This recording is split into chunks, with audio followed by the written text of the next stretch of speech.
Masuk hadirat-Mu Tuhan dengan korban pujian. Masuk hadirat-Mu Tuhan, berhiaskan kekudusan.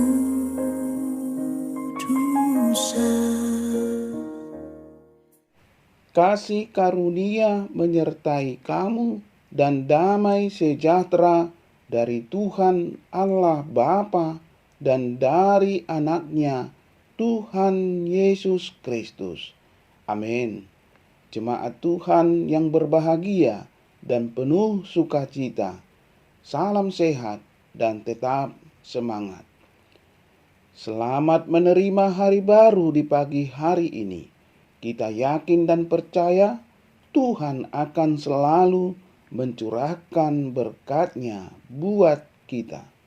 Tuhan Yesus selalu peduli bagi kita dan senantiasa mengasihi kita. Selalulah berpengharapan dan tidak ada yang mustahil bagi Tuhan. Horas dan Salam. Sahabat yang baik hati, yang dikasihi oleh Tuhan Yesus Kristus, marilah kita menggunakan waktu sejenak untuk berdoa, membaca, dan merenungkan firman Tuhan untuk kita dengarkan pada pagi hari ini, Jumat tanggal 24 Juni 2022, yaitu yang tertulis di dalam Matius pasal 5 ayat 17. Demikian dikatakan firman Tuhan, "Janganlah kamu menyangka bahwa aku datang untuk meniadakan hukum Taurat atau kitab para nabi.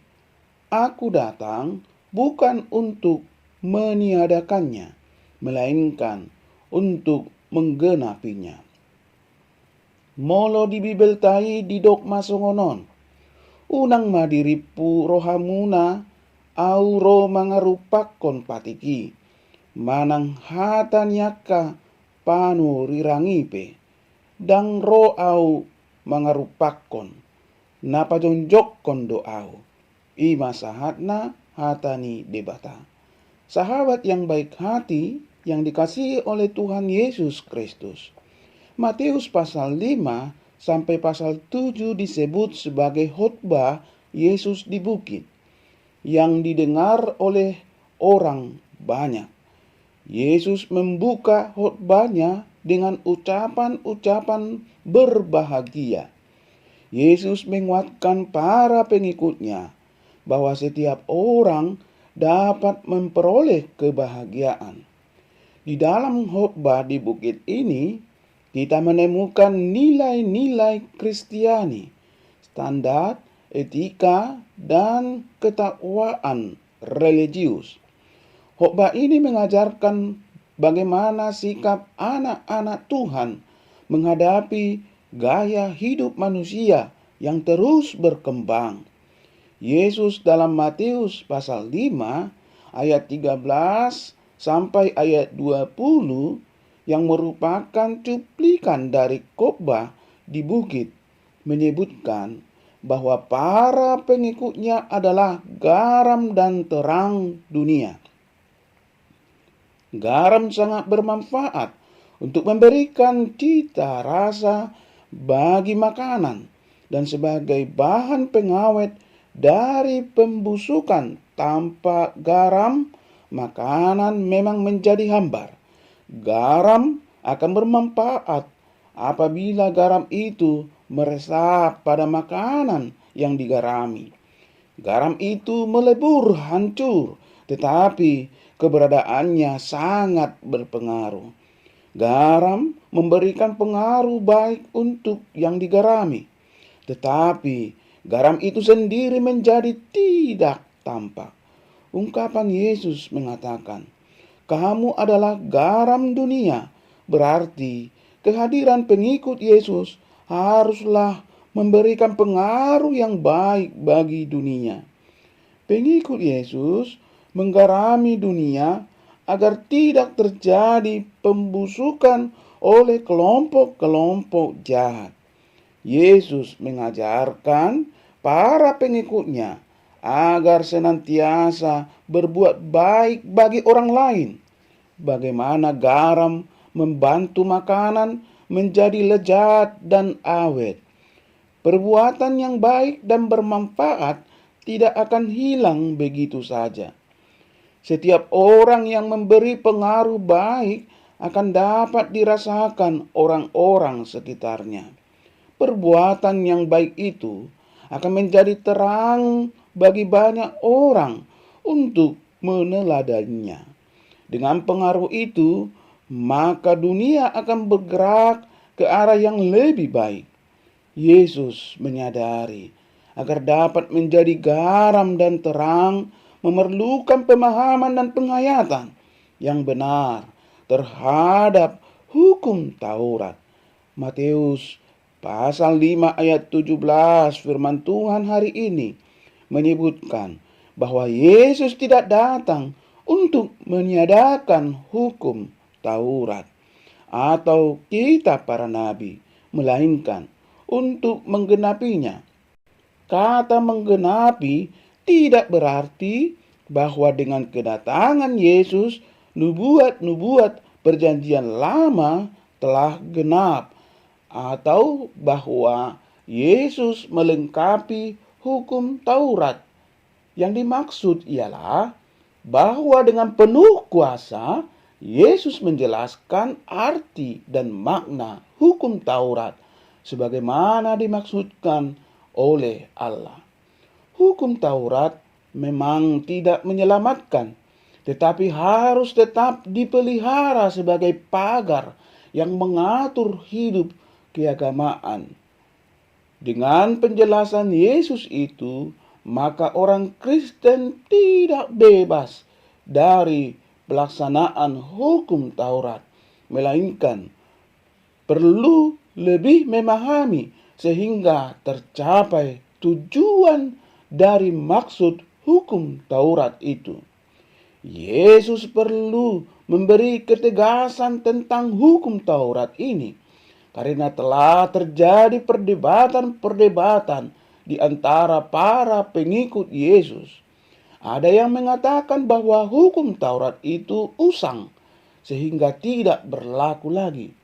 Selain itu, ngotot mengatakan masih berlaku tetapi memberikan tafsiran yang salah. Orang-orang Farisi melakukan kewajiban keagamaan tetapi penuh kemunafikan. Dalam menyembah dan membawa persembahan kepada Tuhan haruslah berlaku setia dan jujur, bukan hanya sewaktu-waktu dan bukan untuk dilihat orang. Matius pasal 6 ayat 1 sampai ayat 6 mengatakan, "Ingatlah, jika kamu melakukan kewajiban agamamu, jika engkau memberi sedekah, apabila kamu berdua, janganlah kamu melakukannya supaya dilihat oleh mereka. Janganlah kamu mengharapkan upah dari manusia. Maka Bapamu yang melihat yang tersembunyi akan membalasnya."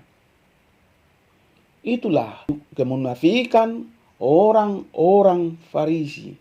Justru dengan hukum Taurat itu menjadi penuntun bagi umat Tuhan untuk melaksanakan kewajiban keagamaan. Ayat 20. Pengikut Tuhan Yesus haruslah membuang kemunafikan, tetapi hendaklah memiliki kebenaran yang lebih benar. Kebenaran yang lebih benar berarti pengikut Yesus tidak sekedar melaksanakan hukum Taurat, melainkan selalu mempraktekkan hukum kasih, sekalipun tidak disaksikan orang lain.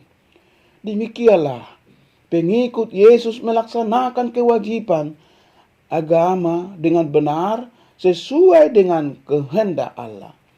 Ritual keagamaan harus benar dalam penghayatan, sehingga prakteknya menghasilkan buah yang dapat dirasakan dalam kehidupan nyata. Dengan demikian, pengikut Tuhan menjadi garam dan terang. Lagi pula keutamaan menjadi garam dan terang bukan untuk manusia, tetapi bagi kemuliaan Tuhan. Dalam perkembangan zaman ini, segala sesuatunya tampak makin terbuka. Kejahatan dan kebaikan begitu tampak nyata. Dalam alam keterbukaan ini diberikan kebebasan kepada setiap orang. Manusia tidak lagi takut menyuarakan kebenaran, keadilan, dan penegakan hak asasi manusia. Pada awalnya, tidak sedikit manusia kehilangannya nyawanya untuk memperjuangkan kebenaran. Kita sebut saja Munir. Hingga saat ini, perjuangan itu berlangsung dalam proses yang panjang.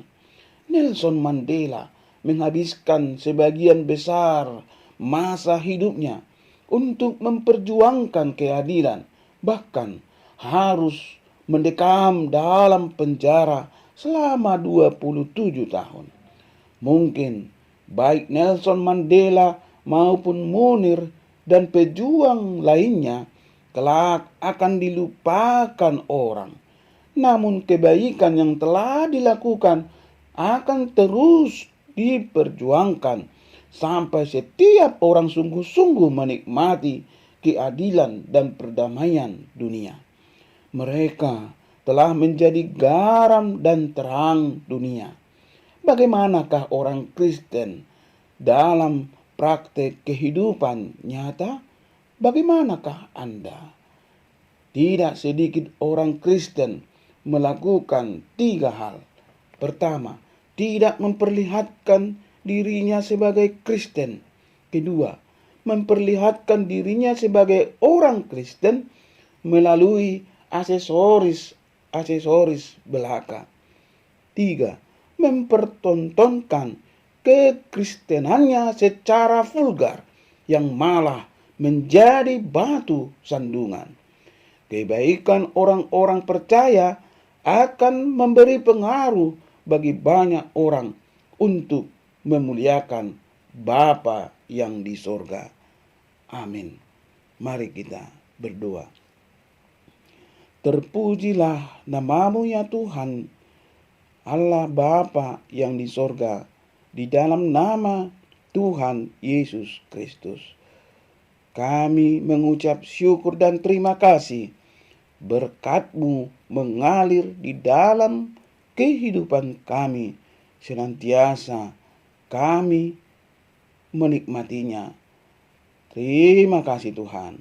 Kami serahkan seluruh kehidupan kami kepada Tuhan. Kiranya kami menjadi garam dan terang dunia ini. Itulah merupakan manifestasi kehidupan kami orang percaya kepada Yesus Kristus nyata di dalam kehidupan kami. Ajari kami Tuhan dengan Roh Kudus-Mu agar kami senantiasa melakukan apa yang dikehendaki Tuhan, yaitu menunjukkan kasih, kebaikan, dan kedamaian dalam hidup kami. Hilanglah dari kami segala bentuk kemunafikan yang selalu merongrong kehidupan kami. Ampuni kami Tuhan dari dosa kesalahan kami, agar kami layak berdoa kepadamu. Di dalam nama Tuhan Yesus Kristus kami berdoa dan mengucap syukur. Amin. Salam Oras. Yesus, ku